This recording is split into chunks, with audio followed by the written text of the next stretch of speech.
Mateus 6, versículo 5, versículo 6. Né? Graças à nossa cabine aqui, né, irmão? A gente tem essa oportunidade de falar de uma forma melhor. Amém? Todo mundo achou? Amém? Versículo 5 diz: E quando vocês orarem, não sejam como os hipócritas. Eles gostam de ficar orando em pé nas sinagogas e nas esquinas, a fim de serem vistos pelos outros. Eu lhes asseguro que eles já receberam sua plena recompensa. Mas quando você orar, vá para o seu quarto, feche a porta e ore ao seu pai que está em secreto. Então, seu pai que... Completem. O seu pai que vê. Tem algumas versões que fala observa. Quem está a ver? Levanta a mão. Quem está observa? Quem está ouve? Tem alguém que está ouve? Não, né? Está vê. Deus que te vê em secreto o recompensará. E quando orarem, não fiquem repetindo sempre a mesma coisa, como fazem os pagãos. Eles pensam que por muito falarem serão ouvidos. Não sejam iguais a eles, porque o seu Pai sabe do que vocês precisam. Antes mesmo de o pedirem, vocês orem assim. Aí ele vai ensinar como nós devemos orar. Eu gosto muito desse versículo. No encontro de jovens que nós tivemos aqui, eu tive a oportunidade de falar um pouquinho sobre essa questão desse versículo. E quando eu penso em oração, eu penso nesse texto. Claro, nós entendemos que existem diversos tipos de oração, né? Nós temos orações feitas como nós fizemos agora, o irmão orou para começar o culto. A gente tem essa oração, né, congregacional. Nós podemos fazer uma oração de consagração de um pastor, de um ministro, consagração de uma oração de apresentação, como a oração que é feita ao neném. E nós temos a oração devocional, né? Temos uma oração em secreto. A oração que eu quero falar, propriamente dito, em poucos minutos, nessa noite, é sobre essa oração do secreto, essa oração de comunhão que nós temos e devemos desenvolver com Deus. Como nós estamos em campanha nacional aí de missões, né? E o título é Porque Ele me amou. Aí eu queria colocar aí em cima desse texto, em cima dessa frase. Porque Ele me amou, eu oro. Porque Ele me amou, eu tenho de orar. E aí eu coloco tenho, e aí você pode pensar, mas pastor, mas eu tenho que orar como uma obrigação. Eu não quero dizer que você tem que orar como uma obrigação, mas você tem que orar porque Ele me amou. Quando você gosta muito de alguém, você gosta da sua esposa, do seu marido, você gosta dos seus filhos, você quer estar em contato com ele. Quando você gosta dos seus amigos, você quer estar em contato. Quanto mais você gosta de alguém, quanto mais você ama alguém, mais você quer estar perto dessa pessoa, não é verdade? A gente, às vezes, em alguns momentos, a gente nem vê o tempo passar. Agora não, porque a gente não está podendo sair muito, não está podendo fazer as aglomerações, né? Mas se a gente lembrar aí quantas vezes nós perdemos o tempo passar quando a gente estava junto de uma roda de amigos, junto da família, no almoço. E aí vocês vão ali conversando, vai comendo, bebendo refrigerante, quando você vê aí, já está tantas horas. E eu queria focar na oração nesse sentido, no sentido de que você pode e deve, porque Deus te amou, desenvolver um relacionamento com Ele, uma intimidade com Ele. E a oração, ela é peça-chave nisso. Você pode pensar, certa vez perguntaram para um teólogo, e aí perguntaram, qual é o mais importante, a leitura da palavra ou a oração? Aí ele responde, qual é a asa do pássaro mais importante, a asa esquerda ou a asa direita? Não tem, né? Então os dois são fundamentais para o seu desenvolvimento e seu relacionamento com Deus, que é a oração e a leitura da palavra. sendo que eu quero focar na importância da oração. Repara no texto que eu pedi para vocês repetirem uma palavra. Qual foi a palavra que eu pedi para vocês repetirem? Foi: então o seu pai que te vê. É muito interessante que a gente aprende desde pequeno, né? A oração é falar com Deus. Oração é falar com Deus. E aí a gente vai aprendendo isso. E de fato, oração é falar. Orar é se comunicar. A gente tem lá o orador da turma. O que é o orador da turma? É aquela pessoa responsável por falar na formatura. Orar é falar. Mas por que Jesus diz que aquele que ora em secreto, com verdade, com sinceridade, esse o Pai o vê? E ele não diz, esse o Pai o ouve. Se você reparar no conjunto do capítulo 6, Jesus está ensinando aos discípulos a verdadeira adoração, ou seja, as verdadeiras formas de manifestar as disciplinas espirituais. Então ele vai falar da ajuda aos necessitados, ele vai falar da oração e ele vai falar do jejum. E se você reparar, o tempo inteiro tem uma questão que Jesus está batendo muito aqui na tecla, que é a questão da aparência. Quando ele vai falar do jejum, ele fala: quando você fizer o jejum, não fique fazendo cara de triste, cara de sofrido, né? Ele vai falar quando você vai ajudar o necessitado, não faça de uma forma para que as pessoas fiquem vendo o que você está fazendo. E na mesma forma, a oração. Ele diz: não sejam como os hipócritas. O que os hipócritas faziam de acordo com Jesus Cristo? Os hipócritas gostavam de ficar nas sinagogas, gostavam de ficar nas esquinas, orando em voz alta para que as pessoas olhassem para eles e dissessem: olha como ele é espiritual. Olha como que ele é santo. Olha como que ele ora tão bem. Sendo que muitas vezes nós acabamos reproduzindo esse sentimento nas nossas igrejas hoje. Então é muito comum às vezes ouvir um irmão dizer: ah não, eu não quero orar porque eu não sei, eu tenho vergonha, eu não sei falar direito. E aí a gente foca muito na oração como falar e o falar bem. E o Jesus, ele briga com isso, ele diz: vocês não têm que ficar repetindo as palavras como se por causa das suas palavras Deus fosse atender os seus pedidos. E a oração, Jesus diz que a oração verdadeira é aquela oração que você vai para o secreto e você fala com Deus. Qual é a ideia do secreto aqui? A ideia do secreto é a oração em que você se apresenta para Deus da maneira que você é e da maneira que você está, da maneira com que só Deus consegue enxergar. Jesus, ele usa a palavra hipócrita. A palavra hipócrita, ela vem do grego que significa ator. E os atores gregos, eles não interpretavam como os atores de hoje. Eles interpretavam usando máscaras. Então eles colocavam uma máscara e aquela máscara representava o sentimento, representava um determinado personagem. O que Jesus está dizendo é que a oração ela deve ser sem as máscaras. Eu não estou dizendo essa máscara aqui que a gente usa hoje. Aquelas máscaras que os atores utilizavam. Vocês já devem ter visto, né?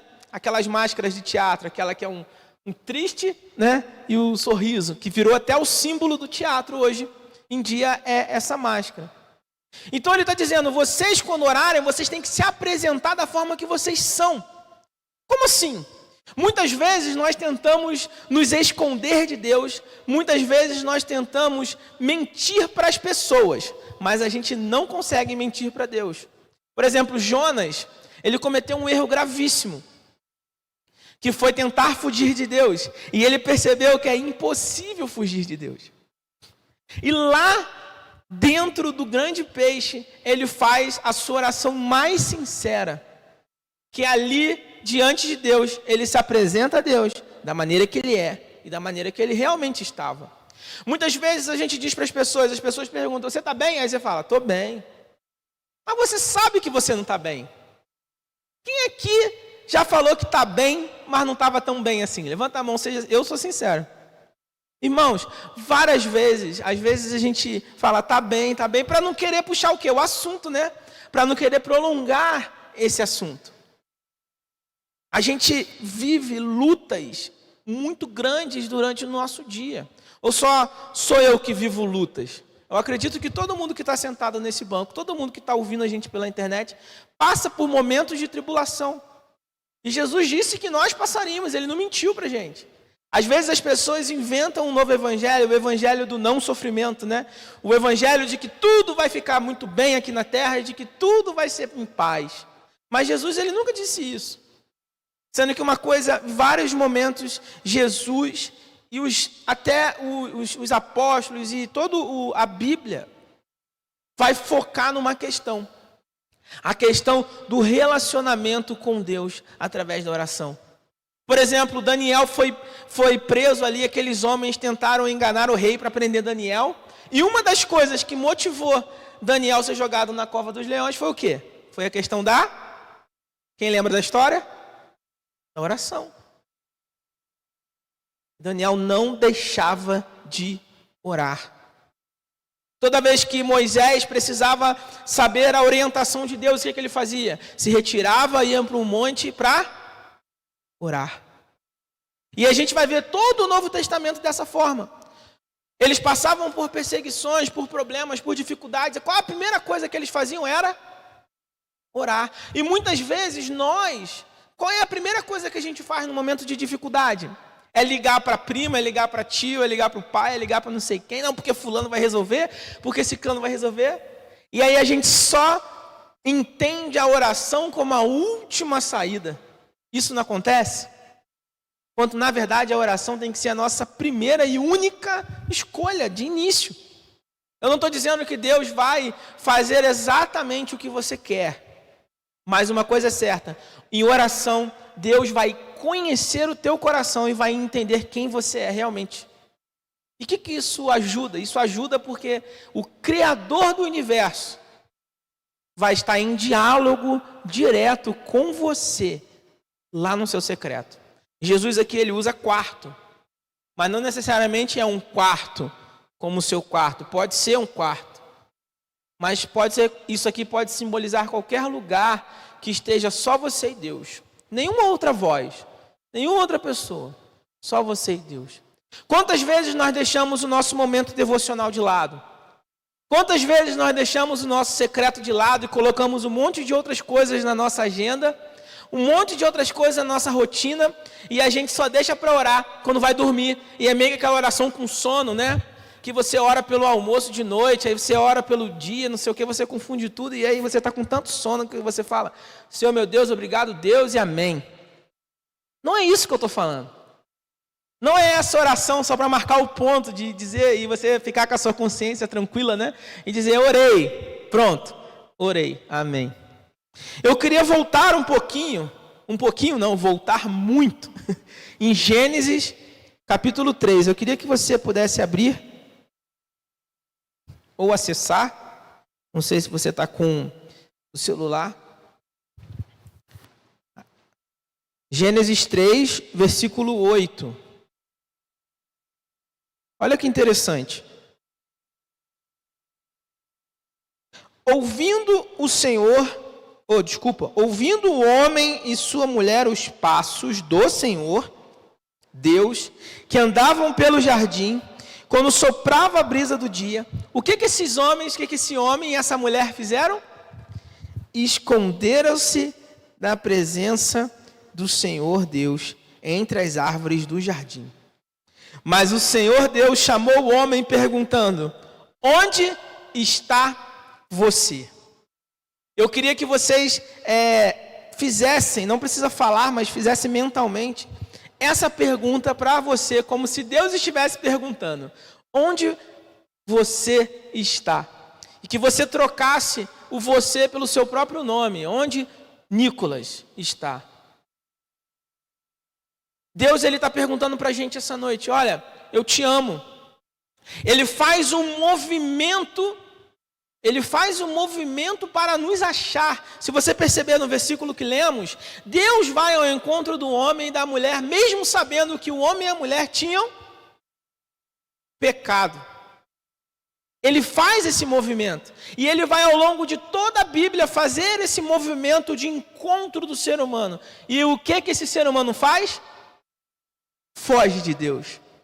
Você pode dizer, eu não fujo de Deus. Mas muitas vezes nós fugimos de um compromisso mais profundo com Deus. E compromisso aqui eu não estou dizendo o seu cargo na igreja, ou o seu trabalho, ou aquilo que você desenvolve na sua família. Eu estou dizendo um compromisso de intimidade, de relacionamento, de mergulhar, como aquele exemplo do rio, né? E aí você entra, tem água aqui no pé, aí você tem água no joelho, e você tem água transbordando por você todo. Muitas vezes a gente só fica no pé mesmo, marcando a nossa presença no culto, amém, e tudo bem. Mas eu queria sair aqui essa noite, e essa palavra que eu digo para os irmãos, eu estou dizendo para mim, em primeiro lugar, que nós precisamos entender que Deus está fazendo um movimento de busca pela essa intimidade conosco, e muitas vezes o pecado faz com que nós a gente acaba criando um muro, e esse muro, Deus já quebrou esse muro. O que acontece no Novo Testamento, e que os profetas já vinham profetizando, queria vir para que esse homem pudesse restabelecer essa intimidade e comunhão com Deus novamente. Foi Jesus Cristo. E é muito interessante, irmãos, o capítulo 6 de Mateus, porque Jesus ele vai repetir uma palavra em quase todos os versículos. É a palavra Pai. Versículo 1 ele vai falar a palavra Pai. No versículo 4 ele vai falar a palavra Pai. No 6, no 9, em vários versículos ele vai falar a palavra Pai. O que ele quer dizer com isso? O que a palavra Pai passa para a gente?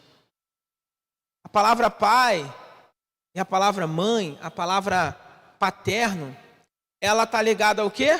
A família. E a família está ligada ao quê? Amor, a convívio. As pessoas que mais conhecem vocês, que mais sabem como vocês são de verdade, são as pessoas que vocês convivem.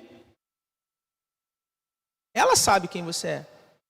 O pai, ele representa essa figura de autoridade, mas também representa essa figura de amor, representa essa figura de segurança, representa uma figura também de ensino, de cuidado.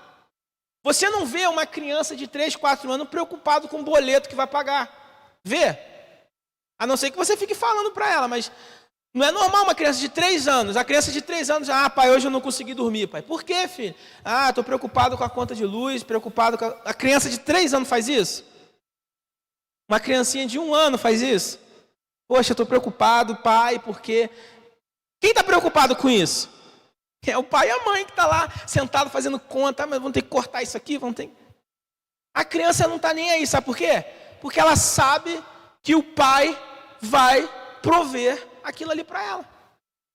Mesmo que esteja difícil na família, a criança, ela não tem a real noção daquilo, dos problemas. Porque ela está segura. Jesus, ele traz aqui para os discípulos um ensinamento para a gente muito profundo, que é o seguinte: se você pegar o Antigo Testamento, Deus se aproximava dos homens, mas esses homens fugiam de Deus.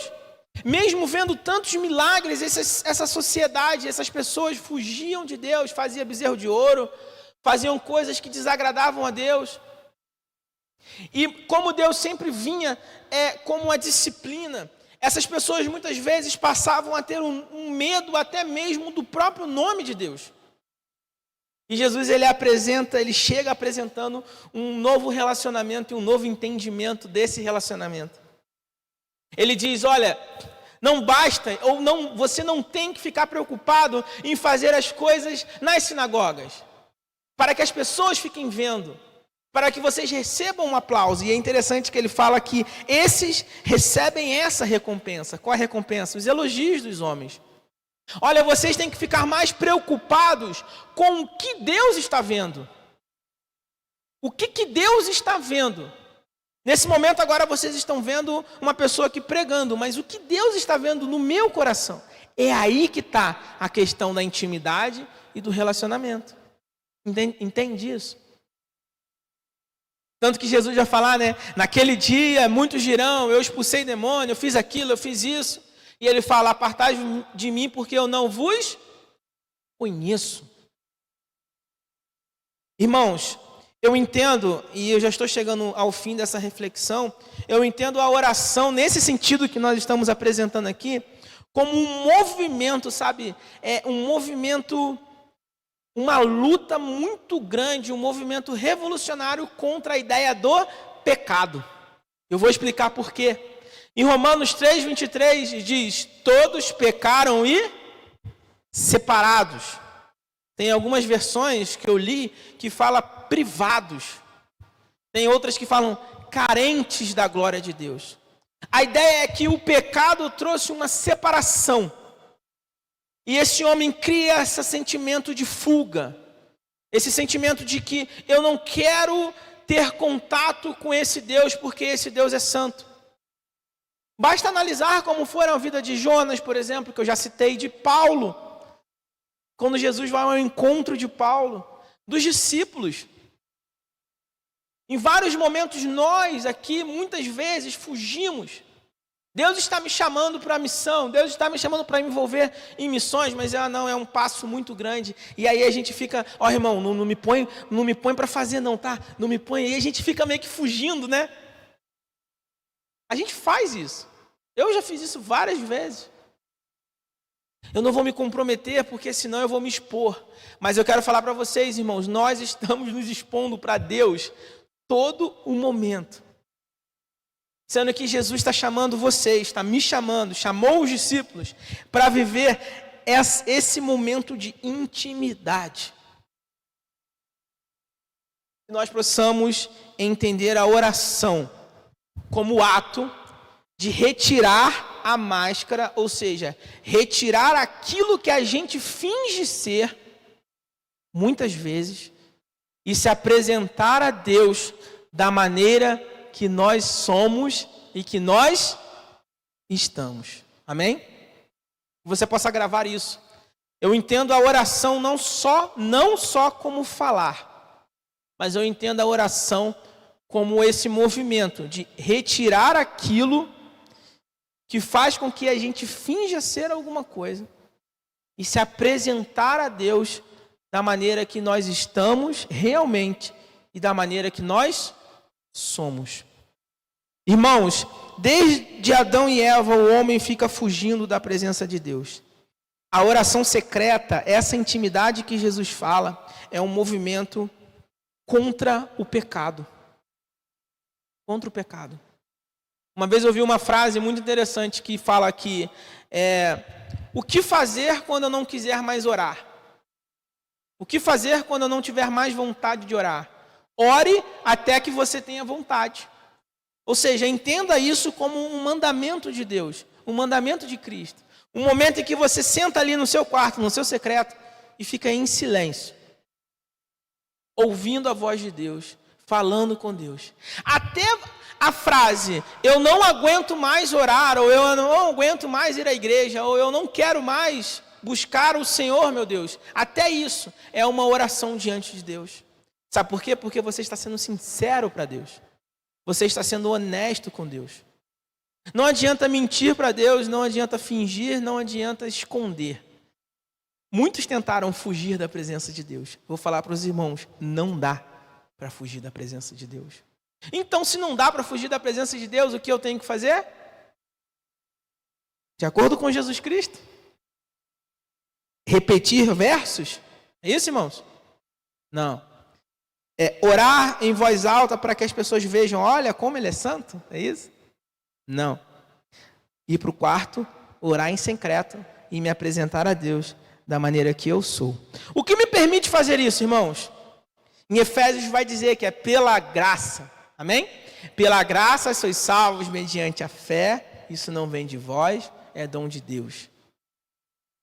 A graça, por meio de Cristo, faz com que você, com que eu, com que cada um de nós aqui possamos fazer esse movimento contrário. Se antes nós fugíamos de Deus, Deus está lá. O que eu vou fazer? Deus é santo, perfeito, poderoso, amor. Eu não sou nada disso. Então o que eu faço? Eu fujo. Não, pela graça de Deus, através da vida de Jesus Cristo, o que a gente faz agora? Faz um movimento em direção a Deus. Entenda uma coisa, é uma matemática bem simples.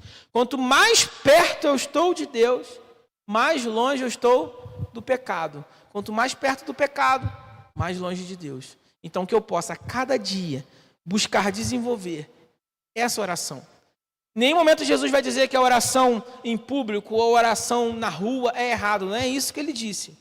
Espero que todos tenham entendido. O que ele está dizendo é que não adianta eu ficar fazendo ajuda aos necessitados, não adianta eu fazer jejum, não adianta eu louvar, não adianta eu fazer nada disso se a minha intenção é o quê? É receber elogios e aplausos. Aí ele diz, esses que fazem para receber aplausos já receberam essa recompensa. Aqueles que se apresentam a Deus em verdade vão receber a recompensa de quem? De Deus.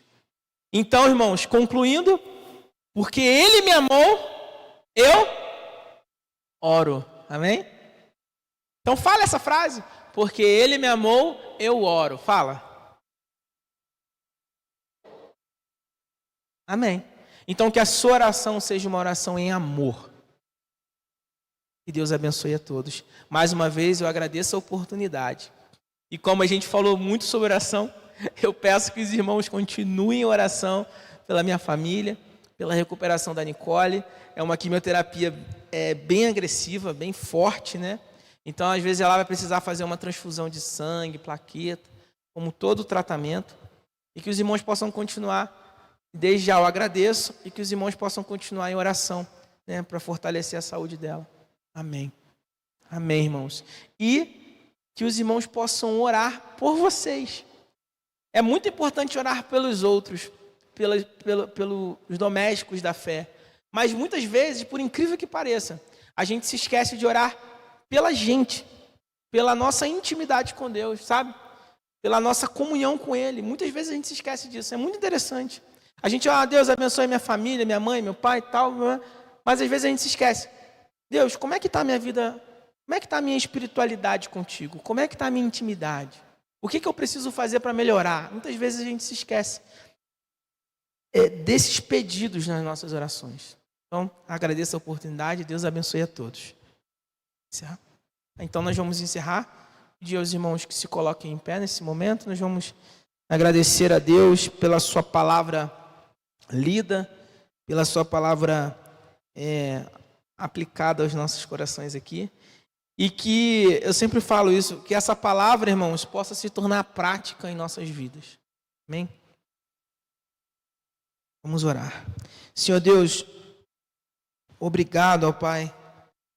Obrigado, ó Deus, pela oportunidade que temos de abrir a palavra, falar da palavra, comentar a palavra, pensar na palavra, meditar na palavra. Que a Tua palavra, ó Pai, possa curar nesse momento aquilo que precisa ser curado em nossa comunhão contigo. E que essa palavra se torne prática em nossas vidas. Em nome de Jesus, Senhor. Que a graça do nosso Senhor Jesus Cristo, o amor de Deus e a comunhão do Espírito Santo esteja sobre a vida da igreja. E que possamos viver na prática da Tua palavra. Em nome de Jesus. A igreja diz... Amém. Deus abençoe os irmãos.